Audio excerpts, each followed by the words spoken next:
Yahobu, Bapak Ibu Pendeta, Sinenge, Majelis, dan warga Gereja Amin, ini adalah channel YouTube Sinode Gereja Amin. Karena itu, bagi yang mencintai Gereja Amin, tontonlah, subscribe, like, dan bagikan.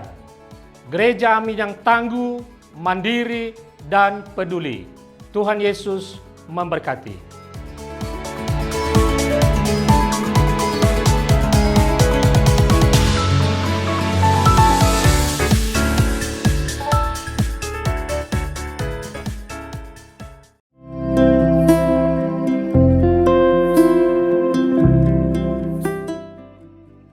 Hai Teens, jumpa kembali dalam acara TFC yang dalam kesempatan kali ini kita akan kembali menyimak salah satu tulisan dari Pendeta Daniel berjudul Berani Bersaksi yang terinspirasi dari Kisah Para Rasul 2 ayat 12-24. Bersama saya, Victor Alexander, yang akan memandu Anda untuk membaca renungan pada hari ini. Tapi sebelum kita merenungkan firman Tuhan, mari kita satu dalam doa untuk meminta pertolongan Roh Kudus. Mari kita berdoa. Yalah Bapa kami yang baik, pada hari ini kami mohon kuasailah hati dan pikiran kami, sehingga pada hari ini kami tidak hanya mampu untuk mengerti pesan firman-Mu, tapi juga dimampukan untuk dapat melakukannya dalam kehidupan sehari-hari di bawah pertolongan Roh Kudus. Di dalam nama-Mu Tuhan kami sudah berdoa dan bersyukur. Amin. Mari rekan-rekan kita buka Alkitab kita buka Kisah Para Rasul pasal 2 ayat 12-24. Kisah Rasul pasal 2 ayat 12-24. Mereka semuanya tercengang-cengang dan sangat termangu-mangu sambil berkata seorang kepada lain, "Apa artinya ini?" Namun orang lain menyindir mereka sedang mabuk oleh anggur manis.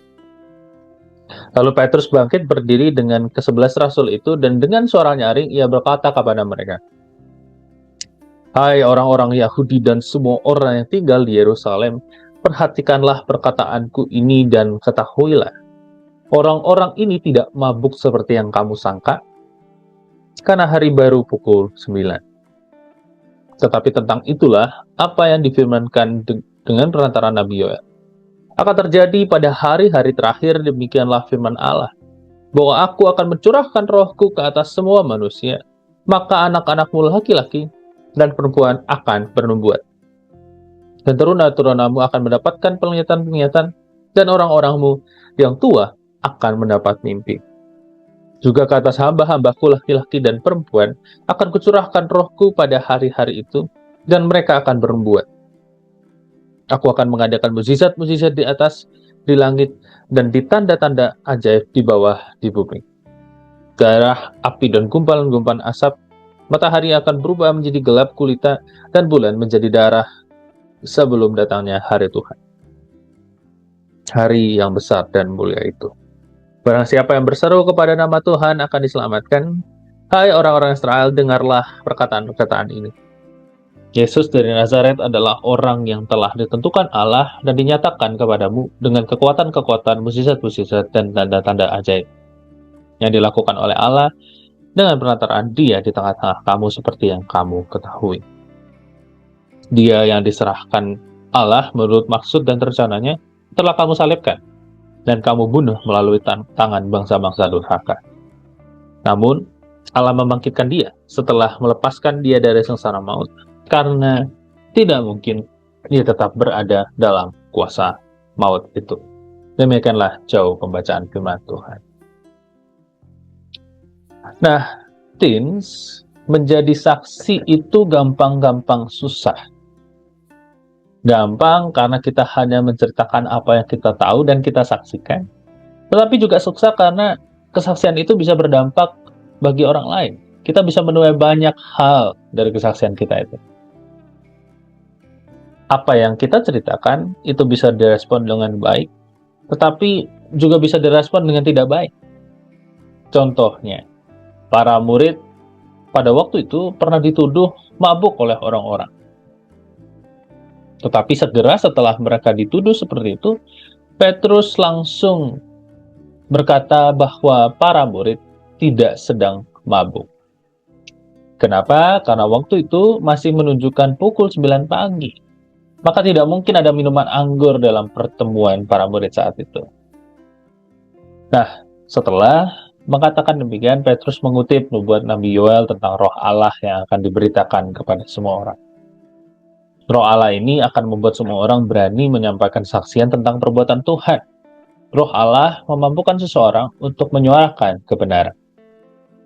Nah, Petrus sendiri pada akhirnya berani bersaksi tentang siapa Yesus, mulai dari perbuatan mukjizatnya hingga peristiwa penyaliban dan kebangkitannya. Padahal kita tahu sebelumnya Petrus dan para murid merasa takut jika diketahui sebagai pengikut Yesus oleh orang-orang Yerusalem. Tetapi karena Roh Kudus memberikan keberanian kepada Petrus dan para murid untuk menyatakan siapa Yesus dan karyanya yang ajaib, dia jadi berani untuk menyuarakan firman Tuhan. Terkadang kita mendapatkan respon yang tidak menyenangkan saat memberitakan kabar baik. Ketika kita menyuarakan apa yang baik, benar dan adil, respon yang kita terima bisa berubah ejekan dari teman-teman. Atau bahkan, kita dijauhi karena dianggap sok benar oleh teman-teman kita. Tetapi apa yang kita lakukan, teman-teman, itu juga bisa memberikan dampak positif dan membawa kebaikan bagi teman-teman kita. Jadi, jangan pernah berhenti menjadi anak Tuhan yang berani bersaksi, sebab ada Roh Kudus yang akan memberikan kita kekuatan untuk menghadapi segala tantangan yang ada.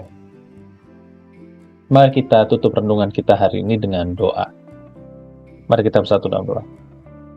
Ya Allah, kami yang baik, kami berucap syukur bila mana kami boleh mendengarkan pesan firman-Mu. Biarlah Tuhan, setelah kami mendengarkan pesan firman-Mu ini, kami boleh menjadi pribadi yang lebih berani lagi menyuarakan pesan firman-Mu, sebab kami tahu kami tidak berjalan sendiri, dan kami tahu bahwa ada Roh Kudus yang akan selalu menolong kami dalam misi memberitakan kebenaran-Mu di tengah-tengah dunia ini.